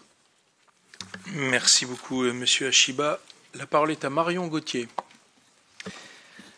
Monsieur le Président, Monsieur le Vice-président aux Finances, nous connaissons tous le contexte extrêmement difficile dans lequel s'inscrit ce budget 2023. Difficile d'abord pour les métropolitains qui voient leur pouvoir d'achat baisser, ceux pour qui c'était déjà compliqué à la fin du mois ou compliqué tout court, avec des choix impossibles à faire. Ceux qui avant ne regardaient pas trop ou un peu et qui se sont mis désormais à compter avec un sentiment d'injustice et parfois de déclassement. Un contexte difficile aussi pour les communes qui composent cette métropole, où l'effet de ciseaux que vous décrivez, Monsieur le Vice-président, est beaucoup plus fort, avec des coûts de l'énergie qui explosent malgré les plans de sobriété. Il faut bien chauffer nos services publics de proximité, les écoles, les salles de sport, les musées ou les salles de spectacle. Alors oui, ce contexte, il est aussi difficile pour la métropole européenne de Lille, qui subit aussi l'inflation et la hausse des taux d'intérêt, mais avec un budget 2023 dans lequel l'épargne nette s'améliore par rapport au budget primitif 2022 et avec une capacité de désendettement à rendre jaloux tous les élus aux finances en ce moment. D'un point de vue purement financier, on ne peut que s'en féliciter.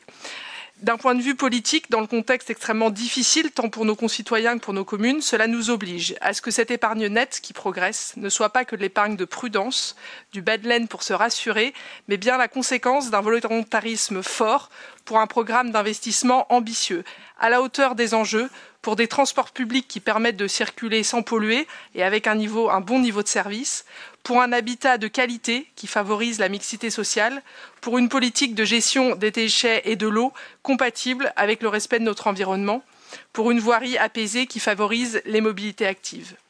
Les projets sont là. Les investissements sont prévus au budget, avec 10 millions d'euros de plus qu'au budget primitif 2022, et ils vont dans le bon sens, comme le montre l'analyse du budget climatique réalisée et présentée par Audrey Linkenheld. Le groupe Métropole Durable et Solidaire votera donc ce budget primitif 2023 avec une attention et une exigence sur les investissements indispensables pour lutter contre les inégalités sociales et pour la transition écologique. Je vous remercie. Merci beaucoup, Madame Gauthier. La parole est à Hélène Monclé. Monsieur le Président, Monsieur le Vice-président, mes chers collègues, depuis le début du mandat, et malgré les crises successives, notre métropole a réussi à tenir ses engagements et maintient son volontarisme au service de notre territoire et de nos habitants. Aujourd'hui s'ouvre un nouveau chapitre, celui de la gestion des crises qui s'enchaînent avec leurs conséquences sur notre budget. Et la mise en lumière de la responsabilité, des engagements et des ambitions que vous portez, que nous portons. Cette responsabilité, vous en faites la preuve à travers le budget que vous nous proposez, en veillant avec rigueur aux dépenses de fonctionnement, en maîtrisant notre endettement et en généralisant le budget climatique à toutes nos compétences, comme la présenterait Audrey Linkenheld. Être responsable, c'est veiller à ce que chaque euro d'argent public dépensé concourt à l'efficacité de nos services publics. C'est aussi faire des choix, aujourd'hui, pour que demain, nous puissions pleinement assurer notre mission au service des habitants et du territoire. Vos engagements, nous les portons à vos côtés depuis près de 10 ans. Et depuis 2020, ils s'accélèrent encore. Je ne vais pas en faire la liste, mais retenons la gratuité des transports pour nos jeunes, le déploiement de nouvelles lignes de tram et de lignes de bus à haut niveau de service, le plan cyclable, les fonds de concours, indispensables au maillage et à l'équilibre territorial métropolitain et articulé sur nos compétences métropolitaines. Un soutien constant pour nos entreprises, nos agriculteurs, durement frappés par la crise sanitaire, une politique soutenue en faveur de la transition énergétique et environnementale. En effet, malgré les effets de la crise sanitaire puis de l'inflation et face aux enjeux de tout ordre, vous confirmez vos ambitions et gardez le cap fixé dans le programme du mandat. En décidant pour 2023 un volume d'investissement soutenu, vous nous permettez de mettre en œuvre la métropole turquoise, de développer toutes les mobilités, de soutenir l'esprit d'entreprise et la recherche, de renforcer la métropole durable et solidaire, de faire de notre métropole une métropole éco-citoyenne, en améliorant et en modernisant le tri, la collecte et la gestion des déchets. Alors que notre métropole a longtemps eu une longueur d'avance en matière de traitement de ces déchets avec les centres de valorisation énergétique organique, nous sommes aujourd'hui en retard sur le tri des plastiques, de la collecte séparée des verres. Cette métropole éco-citoyenne, nous l'appelons de tous nos vœux. J'en veux pour preuve l'adoption à une très large majorité de notre schéma directeur des déchets ménagers et assimilés en avril 2021. Aussi, pour assumer notre responsabilité réglementaire, mais aussi sociale et environnementale, nous devons nous donner les moyens de mener à bien le plan d'investissement que nous avons voté. Pour cela, il y a une seule possibilité, que le produit de la taxe sur les ordures ménagères corresponde au montant des investissements à réaliser. Donc prendre la décision d'augmenter ce taux. Comme vous l'avez exprimé, Monsieur le Président, ça n'est jamais le moment du consentement à l'impôt. Nous sommes aussi conscients que nous venons de vivre un changement de prestataire, de collecte qui a engendré quelques couacs. Je suis maire et j'étais comme beaucoup ici mobilisée en première ligne pour expliquer à nos habitants que changer la collecte pour près de 1,2 million d'habitants, ça ne se fait pas en un claquement de doigts. La situation est aujourd'hui stabilisée. Et rassurez-vous, le prochain changement de marché de collecte, c'est dans 7 ans.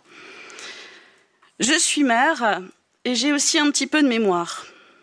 Je me souviens aussi du confinement, où nos habitants et les enfants collaient des messages de remerciements et des dessins sur nos poubelles pour remercier les agents en charge de la collecte. Alors la loi est la loi. Comme vous l'avez exprimé, Monsieur le Président, la TOM est une taxe dédiée et donc volatile, comme l'a dit Alain Bernard, soumise à un effet yo-yo en fonction des investissements à venir. En 2019, la loi avait imposé la diminution de 20,6% de la TOM. Aujourd'hui, nous avons collectivement et très majoritairement décidé son augmentation de 9,3%.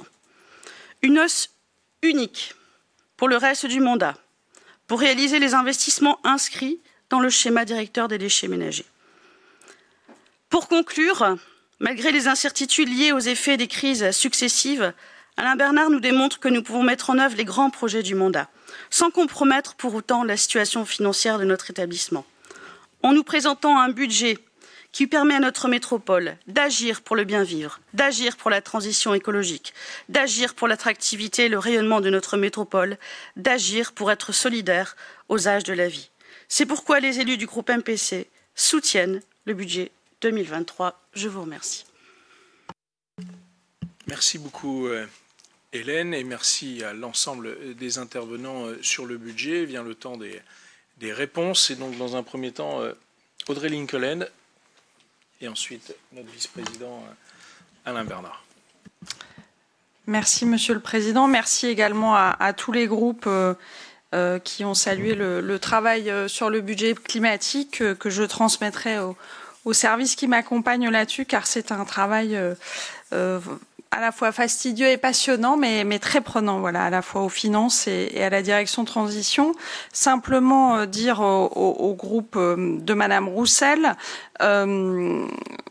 que je crois avoir présenté les chiffres à la fois en volume et en pourcentage, et donc il est inexact de dire que les dépenses d'investissement colorées comme défavorables au climat ont augmenté. Elles stagnent, elles représentent 1% aujourd'hui du budget, et elles représentaient déjà 1% du budget primitif 2022. En revanche, les dépenses favorables ou très favorables, elles représentent 46% de ce budget primitif, versus donc 1%. Et parmi celles-là, les dépenses favorables, notamment, augmentent de 5 points. Donc voilà la réalité de ce budget climatique. Je précise également, parce que je ne suis pas certaine de l'origine des chiffres que vous avez cités sur le budget climat, dont vous avez indiqué qu'il baissait de 10 millions. En ce qui me concerne, puisque je suis la vice-présidente au climat, le budget que j'ai discuté avec Alain Bernard est conforme à mes attentes et à mes besoins, et donc j'ai eu pleinement satisfaction sur ce budget. Et enfin, dernière précision, mais parce que je sais que c'est une question qui revient souvent, sur la question de la réglementation dont nous tenons compte dans cette analyse climatique, en particulier la réglementation donc énergétique qui s'applique aux bâtiments et notamment aux bâtiments résidentiels. Je rappelle que, évidemment, tous les projets que nous soutenons sont conformes à la réglementation en vigueur, puisque votre phrase laissait entendre que nous pouvions financer des choses qui seraient en deçà de la réglementation en vigueur. Bien sûr que non, nous n'en aurions pas le droit d'ailleurs. Donc tout ce que nous finançons est au moins équivalent à la réglementation en vigueur, et dans ce cas-là, c'est considéré comme neutre du point de vue du climat, puisque ça ne fait que respecter la réglementation, mais une réglementation dont je rappelle que d'année en année, et heureusement, elle est plus favorable au climat et à l'énergie, et que c'est lorsque les projets sont au-deçà de cette réglementation qu'ils sont considérés, selon les cas, comme favorables ou très favorables, mais bien évidemment, tous les projets respectent la réglementation. Merci. Merci, cher Audrey. Alain Bernard. Merci, chers collègues, de vos observations. C'est toujours agréable d'entendre des des compliments ou des critiques, même parce que les critiques, ça fait avancer, ça fait réfléchir. Ça fait, je pense, c'est mon 12e budget que j'ai présenté. J'arrive dans les observations à faire la part des choses entre ce qui est spécifiquement lié au budget présenté et ce qui est plus de la politique générale, donc qui est quand même utile à entendre. Et je vous remercie de m'avoir apporté. J'ai noté dans vos observations quelque chose qui revient pratiquement dans tous les groupes, ça concerne les investissements. On a entamé l'année dernière une période d'investissement intense. L'année dernière, on a fait en réalisation 500 millions, donc ça fait un petit 600 millions en budget. On prévoit autant en 2023. Et puis progressivement, ça va monter 700, 750, 770. Donc il est faux de dire qu'on n'a pas assez d'investissement. Ce qui manque, c'est une ligne de conduite. La ligne de conduite, on va l'établir au cours du premier semestre. Je vous avais annoncé un plan pluriannuel d'investissement retravaillé. On va s'y atteler dès le retour des vacances scolaires. On a beaucoup de travail à faire. Je pense qu'en juin, on aura un PPI actualisé, planifié, validé, et qu'on aura, je pense, plaisir à vous présenter. Pour le préparer, donc, j'aurai besoin du concours de chacun. J'espère que vous aurez une réaction plus marquée que celle que je vous ai invité à un groupe de travail. J'ai invité tous les groupes au mois de décembre, par courrier, à désigner un correspondant pour travailler sur le pacte fiscal. À ce jour, il n'y a que Mme Segard qui m'a répondu. Eh oui, c'est bien. Voilà. Aucun autre groupe ne s'est manifesté. J'ai pas encore... donc ça va arriver, les remontées. Mais en tout cas, on a un travail aussi sérieux et intéressant à faire sur le pacte fiscal. Et là aussi, j'ai besoin du concours de chacun. Voilà. Je redis l'année difficile qu'on a devant nous au niveau financier. J'espère sur le concours de chacun pour qu'on puisse avoir des réalisations à la hauteur de nos espérances. Merci mon cher Alain Bernard, merci pour tout le travail. J'y associe bien évidemment toutes les équipes, notre DGS Marc-Anse de Vincent, Romain Roguet et Béatrice Marchal et toutes leurs équipes sur ce budget qui, compte tenu des indications de vote, sera voté à près de 90%. Donc je vais le passer au vote et se traduire donc par des mains qui se lèvent, qui votent pour le budget de notre premier vice-président. Qui s'abstient? Qui vote contre? Un grand merci, mon cher Alain. Pour le reste des délibérations de ta délégation, s'il n'y a pas d'observation ni de demande de prise de parole, qui vote pour le reste des délibérations d'Alain Bernard? Qui s'abstient? Qui vote contre? Un grand merci.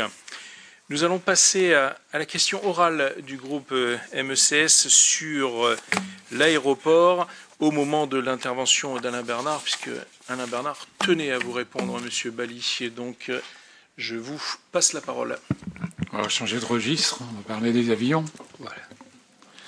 Là, vous savez la sensibilité que j'ai par rapport à cette problématique. Et je vous ai apporté... Ah oui, allez-y poser la question. Sinon, si on a la réponse à la question... J'avais pris l'avis en avant, là. Merci. Il est chaud, là. Merci, Monsieur le Président. On le sent mobilisé sur la question et on partage cette mobilisation. Néanmoins, avant d'avoir une réponse, il faut peut-être avoir une question. Permettez-moi quand même de rappeler la question orale qui a donc été transmise en début de semaine. Quasiment un an jour pour jour, que le bureau exécutif métropolitain adoptait à huis clos un avis favorable à l'extension de l'aéroport de Lesquin à 21 voix contre 13. Cet avis exprimait 6 conditions. Permettez-moi de les rappeler ce soir à l'Assemblée. Premièrement, l'instauration d'un couvre-feu par l'État entre 23h et 6h, ou que dans une perspective de développement durable, les avions les plus gros porteurs ou les plus polluants et les plus bruyants ne puissent se poser sur l'aéroport et qu'un volume de protection environnementale en dehors duquel les avions ne puissent pas circuler soit mis en place par l'État.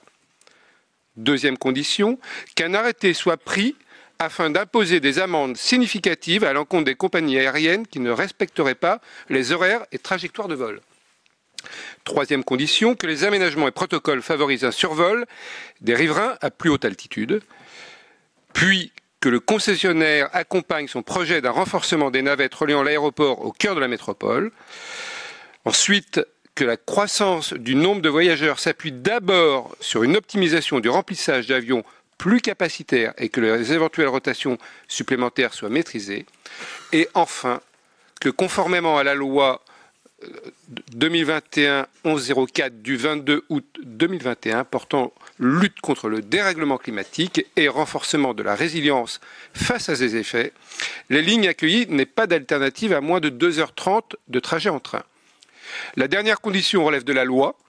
Les 5 premières sont précises et concrètes.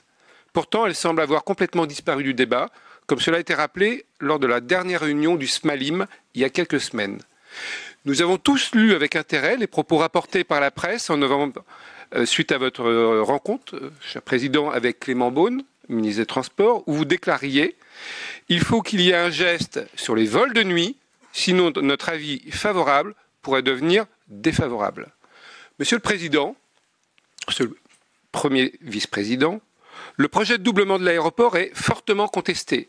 Ce projet provoque inquiétude et opposition des populations, des élus aux premières loges. Comment la MEL, comment comptez-vous faire respecter ces conditions? Je vous remercie. Bien, mon cher il est temps de répondre. Comme vous l'indiquiez, la MEL a émis un avis favorable avec de lourdes réserves. Vous les avez reprises dans votre présentation. Je pense qu'elles sont explicites et méritent toute notre attention. Face au bruit et à la pollution de l'aéroport, nous sommes tous concernés. Certains plus que d'autres, mais nous sommes tous concernés. Et nous devons tous être solidaires pour avoir des avancées concrètes. Pas de promesses en l'air, mais des actes. Les conditions d'exploitation des aéronefs doivent nécessairement prendre en compte des nuisances induites pour des dizaines de milliers d'habitants. Et le sujet du bruit généré par les vols de nuit est un des points centraux. C'est vraiment, point de vue santé, quelque chose qui est très critiqué et démontré. Pour garantir la tranquillité publique, les conditions de vol peuvent être soumises à certaines restrictions d'exploitation de différentes catégories. Restrictions globales qui s'appliquent à tout le trafic d'un aéroport, restrictions spécifiques à des aéronefs sur la base de la performance acoustique individuelle. On interdit aux vols très bruyants, par exemple, d'atterrir dans certains aéroports. Restrictions partielles à certaines périodes du jour, certains jours pour certaines pistes. C'est là que s'inscrivent les restrictions pour les vols de nuit. Et restrictions progressives. De plus, des restrictions spécifiques concernant les trajectoires ou l'altitude des vols peuvent être imposées par un arrêté aux aérodromes, soumis à la taxe sur les nuisances sonores aériennes, comme c'est le cas de Lille. Ces restrictions tiennent alors compte notamment de l'urbanisme environnant et des procédures de navigation et de sécurité de vol. D'une manière générale, on ne peut pas faire n'importe quoi avec la réglementation appliquée aux avions. C'est très strict et c'est compréhensible. L'ensemble de ces dispositifs réglementaires doivent permettre de déterminer les règles applicables, puis de faire dresser des procès-verbaux lorsque nécessaire par le service de la DGAC, lorsque c'est nécessaire par le service de la DGAC, et de faire sanctionner les infractions des compagnies aériennes par l'ACNUSA. Mais le préalable à la mise en place de ces procédures par arrêté ministériel est la mise en place d'une étude d'impact. Lors d'un entretien le 7 novembre 2022 avec le ministre Clément Beaune, le président de la MEL a réaffirmé l'ensemble de ses réserves. Le ministre s'est donc engagé à diligenter par l'État une étude d'impact confiée à un cabinet indépendant afin d'évaluer l'ensemble des mesures de maîtrise du bruit possibles. Les travaux ont commencé de cette mission d'analyse. À l'aune des résultats de cette étude, l'État pourra décider par arrêté ministériel de prendre les éventuelles dispositions nécessaires pour limiter les impacts, notamment en ce qui concerne l'installation d'un couvre-feu et les conditions de survol. À réception du rapport, l'AMEL demandera alors au SMALIM d'organiser une réunion spécifique sur le sujet. Ça a déjà été évoqué en SMALIM. Nous sommes donc dans l'attente des résultats de cette étude. En ce qui concerne le renforcement des navettes reliant l'aéroport au cœur de la métropole, le concessionnaire s'est engagé à porter la part des passagers utilisant les transports en commun à un niveau de 12% en 2030, en comparaison aux 5,05% de l'année 2019, année de référence. Un travail a été réalisé pour intégrer la navette au réseau Passe-Passe pour augmenter le nombre de places dédiées au vélo. Parallèlement, l'AMEL, via Ilevia, a mis en place la ligne 68 permettant la liaison entre la station des Quatre Cantons et l'aéroport. Et depuis septembre 2021, l'aéroport de Lille est desservi à titre expérimental par le réseau interurbain de la région du réseau Arc-en-Ciel avec une desserte par les lignes 205 et 221.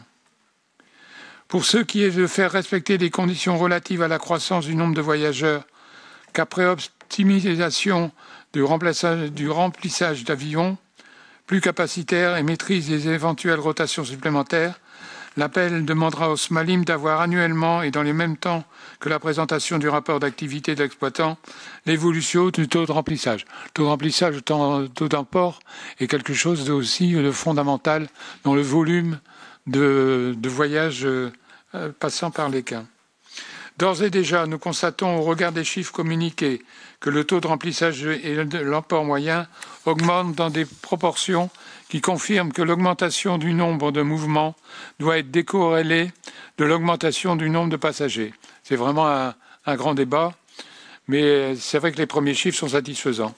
Enfin, je vous informe que compte tenu de sa situation géographique au sein de l'Hexagone, l'aéroport de Lille n'est desservi par aucune liaison aérienne à l'intérieur du territoire français, dont le trajet serait également assuré par le réseau ferré national, sans correspondance et par plusieurs liaisons quotidiennes d'une durée inférieure à 2h30. Donc pas de vol ayant un équivalent voie ferrée pour une durée de 2h30. Pour conclure, je souhaite rappeler que la métropole européenne de Lille compte 95 communes et 1 200 000 habitants qui souhaitent à la majorité de leurs représentants un équipement aéroportuaire de qualité et attractif. La 4e métropole de France mérite bien un aéroport moderne qui participe au développement économique du territoire. Cet aéroport apporte aussi un rayonnement utile au territoire métropolitain et à l'ensemble de notre région. Il est générateur de dynamisme économique et d'attractivité. Voilà ce que je peux répondre à vos observations. Sachez que l'AMEL est très mobilisée. Nous participons au SMALIM, nous participons à la commission consultative de l'environnement. Nous agissons. Ça ne sera pas des débats en l'air. Nous serons vigilants pour que ça puisse avancer. Je rappelle, j'ai eu une position très marquée quand il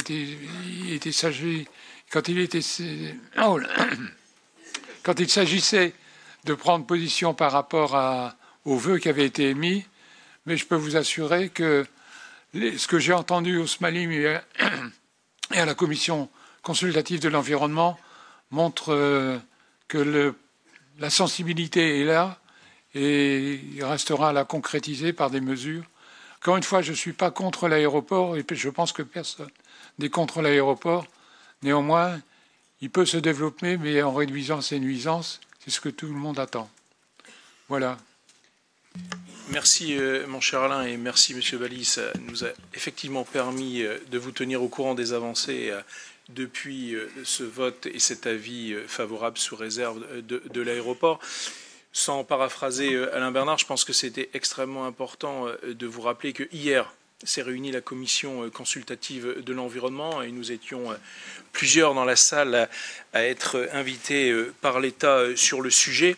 Et important de rappeler que ma rencontre avec Clément Beaune, et je remercie M. Darmanin d'avoir fait le lien avec le ministre Béchu et le ministre Beaune, parce que ça a été le déclenchement. Parce que, vous le savez, sur l'aéroport de Léquin, il ne peut y avoir de restriction d'exploitation sans cette étude d'impact.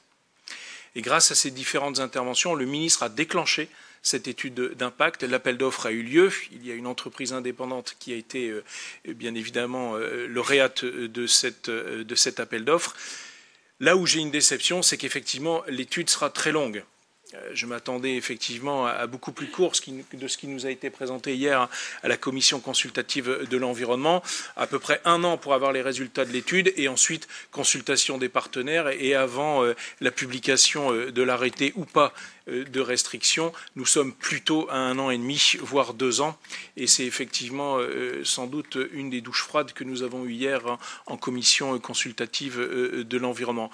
Voilà, on continue à se battre pour lever ces réserves avec l'aide du ministre, l'aide de l'ensemble des élus qui siègent à ces différentes commissions. Je ne reviens pas sur les réponses d'Alain Bernard et notre concessionnaire transport pour améliorer les dessertes. Donc petit à petit, nous cochons effectivement les levées de ces réserves, mais nous attendons cette étude d'impact selon l'approche équilibrée, selon les termes juridiques, qui va prendre l'ensemble des critères. Mais une nouvelle fois, M. Bailly, merci de votre question. Ça nous a permis effectivement de pouvoir répondre publiquement sur ce que nous faisons depuis 4 ou 5 mois sur le sujet. Sans transition, mon cher Bernard Gérard, sur tes délibérations. Attendez, excusez-moi.